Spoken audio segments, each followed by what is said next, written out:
if you're trying to lose weight and you talk to someone about it, the thing they'll most likely say to you is, it's all calories in and calories out. Simple maths. Law of thermodynamics. The first law of thermodynamics. Energy can't change, basically. And they'll point out calorie counting books and things like that. They'll talk about the basal metabolic rate, which is your resting calorie burn, as it were, and that's measured, I believe, through a very controlled experiment with a room and somebody lying down. I used to be an expert in calorie counting. I've done calorie counting. I did it mainly, most successfully, towards the end of a long period of weight loss, which ended up me losing about 9.5 stone. I'd already lost most of the stone through basically exercising every day and eating fresh food that was made for me by an excellent cook, otherwise known as me mum. My mum believes in organic produce and cooking from scratch. She uses butter to cook in, and she uses a lot of salt, and her meals are delicious. And while I was there, I was eating also freshly made organic bread from the most beautiful French bakery in the middle of the French Alps. I'm painting you a picture of someone that is very privileged, and I was very, very lucky to have this period in my life where I was having all my meals provided, going out every day, climbing a mountain, skiing, running, cycling in the middle of the French Alps. It's sickening, really, but it was a very enjoyable time in the end. I came out of a very dark period where I was about 21 stone, unhappy, very unhappy, and having that time in France was invaluable to me. It changed me and my approach to life and got me through a very bad time. So I got obsessed with exercise and with eating healthily, and towards the end of this large process, which lasted about 9 months, I started calorie counting to get the last few pounds off to what I thought was my ideal weight. I think it was 12.5 stone. I might know it was less than that. It was 11.5 stone. I think I only got to about 12 stone, slightly lower in the end. So calorie counting, I used to be an expert in this. The banana's 110 calories, for example, and the resting nasal metabolic rate, basal metabolic rate. The basal metabolic rate for a adult man about my height is about 2,200 calories, I think. When I was calorie counting and creating a calorie deficit, I would aim for about 1,600 calories each time, and I would count every single food going in and out. I'd check the back of packets, I'd weigh everything out, I would obsessively write everything down, take pictures of my meals so I could write them down later.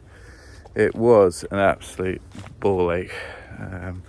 It was hard work and very obsessive, and I think I'm quite an obsessive person anyway, so it didn't help assuage my obsessive features, my obsessive tendencies. Wait a second, look, here it is, the bird tree, my favourite tree.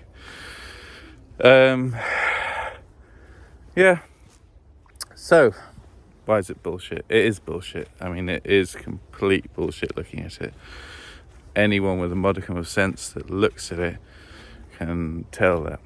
The first problem. Okay, before we go there, here's how calorie counting works, and here's how we know how many calories of energy or something. There's something called a bomb calorimeter. And we put food inside the bomb calorimeter, which looks like a little bowl in the middle of some water, and a round tub which holds that water. The ball, inside that ball, the food that's in it is then, or whatever you want to measure, is then incinerated, and the energy that's given off incinerating it warms the water around the ball. And a calorie with a small c is the amount of energy it takes to raise one, I'm going to get this wrong, 1 gram of water, 1 milliliter of water by 1 Celsius. So it raises the temperature by 1 Celsius. A kilocalorie, a big C calorie, which is what you see on the back of the packs of food, is the amount of energy it takes to raise 1,000 grams or 1,000 milliliters, otherwise known as a litre, of water by 1 Celsius. So if you boil a pan of water, that's 1 litre in depth, and then you have expended 100 kilocalories in raising the temperature of that water. So, which is mind-boggling if you think about it. So if we burn 100 calories using the same energy that it takes to boil water, why don't we boil? That's a very good question. So, why is this bullshit?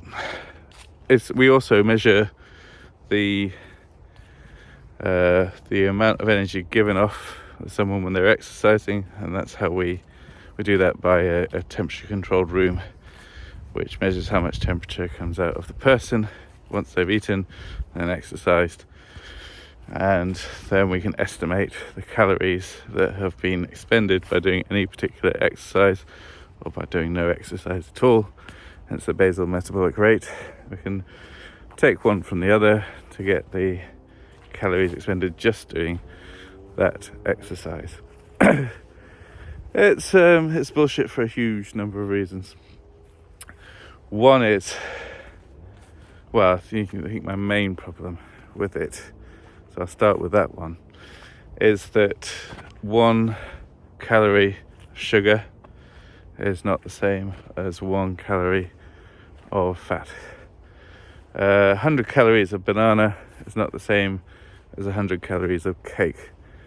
Certainly not the way it affects your body. Both have hugely different effects, and you don't really need to be a scientist or anything like that to realize that.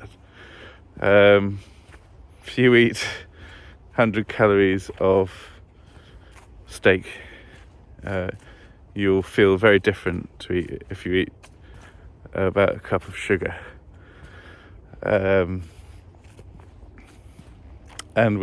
we have biological mechanisms in place which stop us eating the latter. If you try to eat a whole cup of sugar in one go, you will really struggle. I hope you'll really struggle, otherwise there's definitely something wrong with you. If you try to eat 100 calories of broccoli, you'll similarly struggle because your satiety will kick in. Oh my goodness, feel that sunshine. Oh, nice. I wasn't expecting that this morning. It's a cold morning. So, I had this argument with someone online. I love arguing with people online.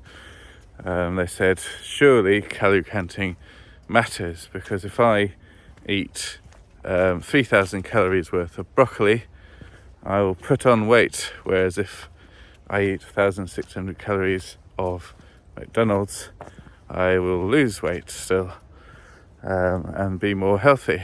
And I think anyone would struggle to eat 3,000 calories of broccoli. Just try it. Good idea. Go for it. See how you feel after it. See if you've put on weight.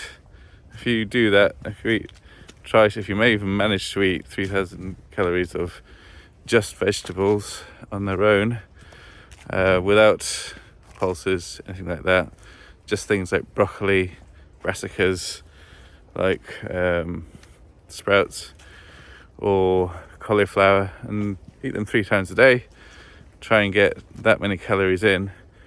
I doubt you'll last the week for a start, and I doubt you'll get 3,000 calories worth in, because your body will just be full of water, mainly in bulk and fibre. Either way, you're likely to lose weight if you try to do that. If you eat 1,600 calories of McDonald's, well, for a start, that is one McDonald's meal. You'll feel hungry after that as soon as you finished it, and you'll continue to feel hungry all day. I doubt you'll survive long on that diet either. But, happy to be proved wrong. I also think that if you eat just McDonald's, even if you only eat a small amount of McDonald's and that's it for the day, you'll still be less healthy than if you eat 3,000 calories of broccoli by any scientific measure, a measure of your metabolism, of your weight, of any sort of complications that you get from it. You'll always thrive better on broccoli than McDonald's. Anyway, I digress.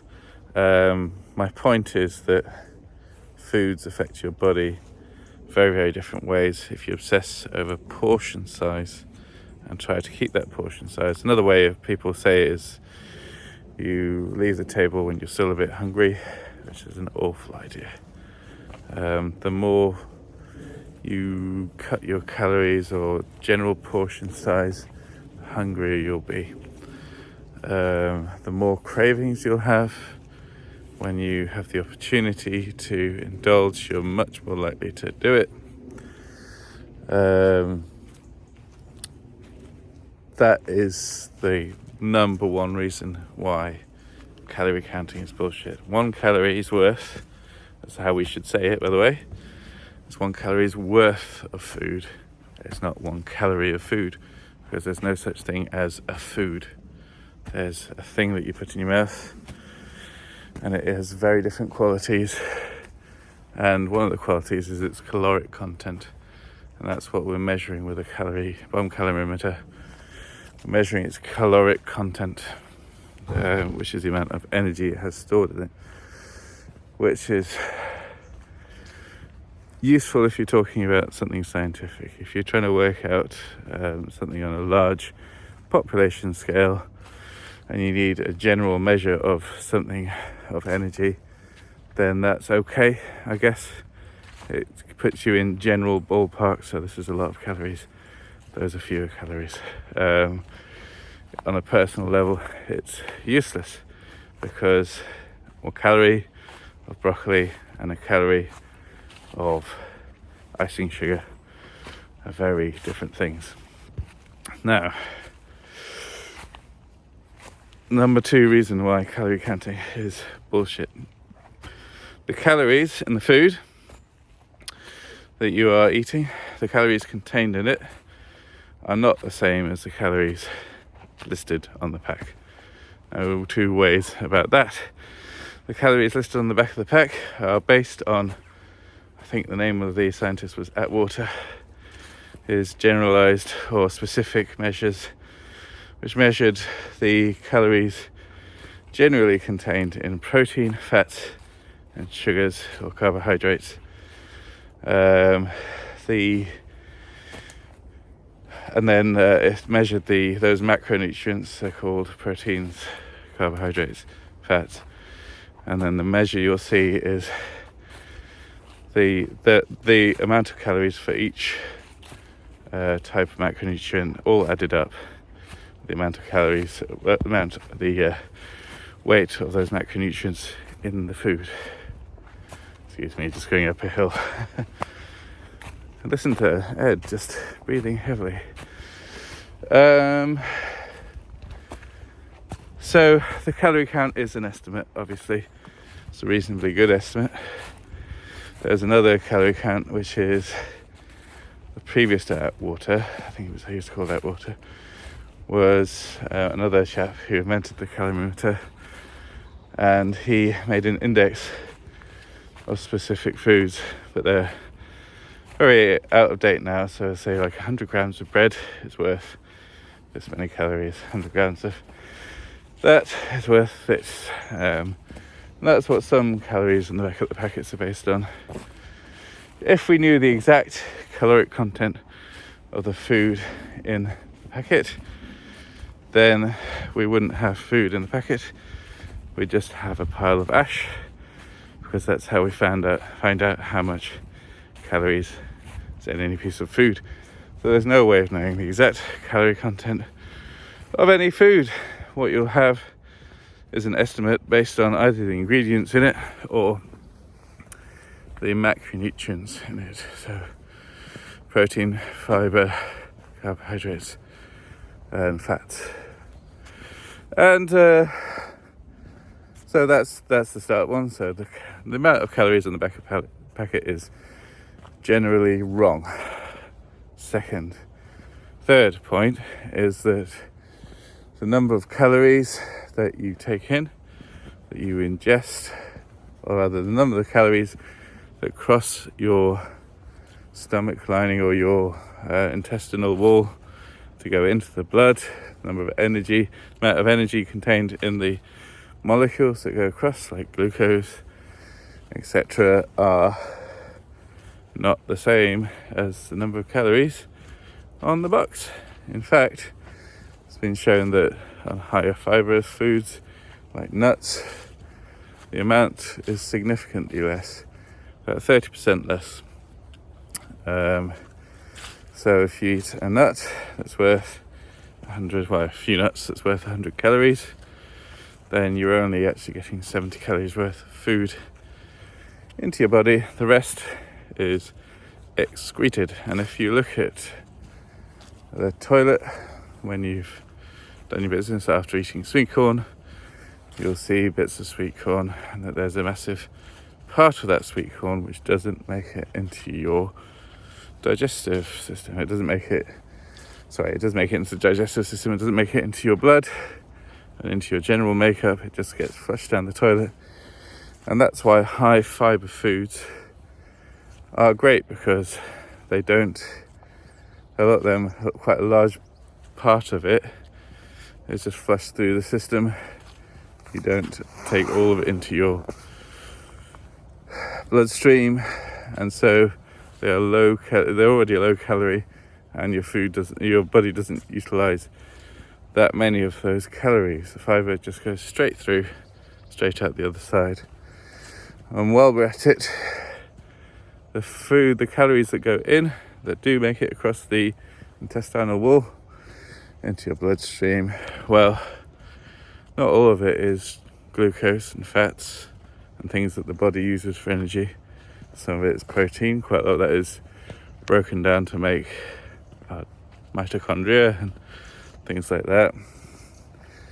Quite a lot of it is used as vitamins, as nutrients. That there's the little proteins basically that help our body do lots of different things. Calcium, for example, we know makes our bones. And yeah, so quite a large portion of it will be carbohydrate and sugars and fats, but quite a significant portion will not be. And so we don't really know how many calories are going into our body. Not really. Fourth thing, can't remember. Next thing, the amount of calories that go out, you guessed it, not correct.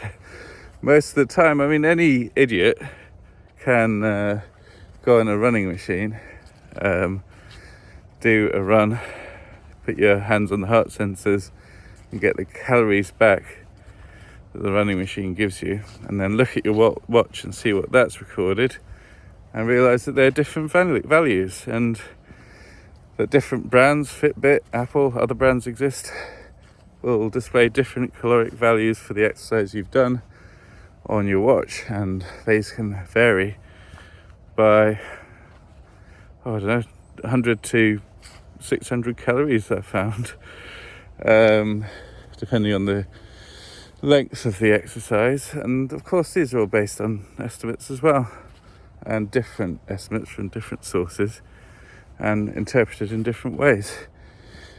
Quite a lot of the problem that I found when I was trying to do it was that, well, does the exercise, is that caloric count on my watch, is that amount of calories I've expended in general, or just doing the exercise? Is that my basal metabolic rate? Is that included in that or not? And it's something that you should really be careful with if you're calorie counting, because if you do lots of exercise, 1,000 calories worth, then you could easily overshoot your deficit by 1,000 calories. As I walk some dogs. Say cheerio. Hello. Hi.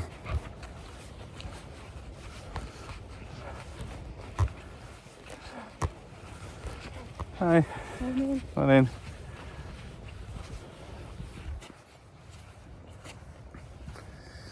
So, calories going in on the packet are not correct. Calories going across into your body, not correct. Calories going out, not correct. So it's easy to get it wrong. Biologically, the maths are easy, but they are a complete ball ache. But they're also just bullshit numbers, really, unless you take it in a general spectrum. So you can say, oh great, I've done an extra 1,000-ish calories today of exercise, therefore I can eat, I don't know, an extra meal. It's all bullshit. Don't do it. It's a waste of time. What I found was that I got really obsessed with the numbers, and that led, when the inevitable crash came, more food came on, that just led to huge hunger cravings, uncontrollable. I need to eat the food. It was a bad idea. It's based on bullshit. There's no scientific fact. There's no scientific basis, really, apart from a general idea that you can measure the caloric content of food and other things as well. It's an interesting from a scientific viewpoint, but not from a personal viewpoint. So my advice, don't do calorie counting. Avoid it like the plague. There are much more important things that you need to worry about, like satiety and what you're putting in your mouth. What you eat, I think, is much more important than its caloric content. Anyway, this is a long video. I hope you've got something from that. Oh, there's a great book to read as well, if you want to read about this. It's called Why Calories Don't Count by Giles Yeo, and it's an interesting one, very entertaining and well worth a read, but he doesn't completely say it's rubbish. He says that the scientific fact of it is there, because absolutely you take in energy, you expel energy, and they all have to balance. But it's a great exploration of why exactly calorie counting is rubbish and not useful. There's also another great book called Good Calories, Bad Calories by Gary Taubes. That's a really worth read. It's a massively long book there. It goes into exhaustive detail about how we got the system, why it's there, why it's rubbish. He does push his own agenda of a meat-based diet, but it's really worth a read because of the general, exhaustively meticulous look at the literature and at the science. Anyway, hope you enjoyed. Hope this has found you found this useful. Best of luck in your journey. See you soon.